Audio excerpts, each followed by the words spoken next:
এ কি হয়ে গেল? রাস্তায় একটাও গাড়ি ঘোড়া নেই, একে আমি হসপিটালে নিয়ে যাই। হ্যালো, আপনার ওয়াইফের অ্যাক্সিডেন্ট হয়েছে, খুব সিরিয়াস কন্ডিশন। এখন কোন হসপিটালে আছে? মালঞ্চ নিউ সিটি নার্সিং হোমে আছে। আচ্ছা, আমি এখনই যাচ্ছি। আরে বিকাশ, তুই? ও, তুই তো অনেক বড় ডাক্তার হয়ে গেলি। আমার ওয়াইফের অবস্থা কি দেখলি রে? তোর ওয়াইফের মাথায় চোট লেগে দৃষ্টিশক্তি হারিয়ে গেছে। তুই ইমিডিয়েটলি দুটো চোখের ব্যবস্থা কর, আমি অপারেশন করে দেবো। এতগুলো টাকা আমি কোথা থেকে জোগাড় করব?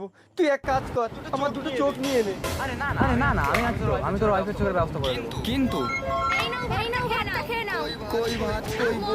বড় অ্যাক্সিডেন্ট হয়েছে, আমার এক চোখের মাথা খেয়ে বসে আছে ও। বাবাকে অন করছো কেন? এই তোমার সাথে আমার আর সংসার হবে না, আমি চললাম আমার বয়ফ্রেন্ডের কাছে। এই দিকে তুই কি যাবি আমার সঙ্গে? আমি বাবার কাছে থাকি। ঠিক আছে, তুই আর তোর বাপ মিলে খেয়ে মরলাম, চললাম।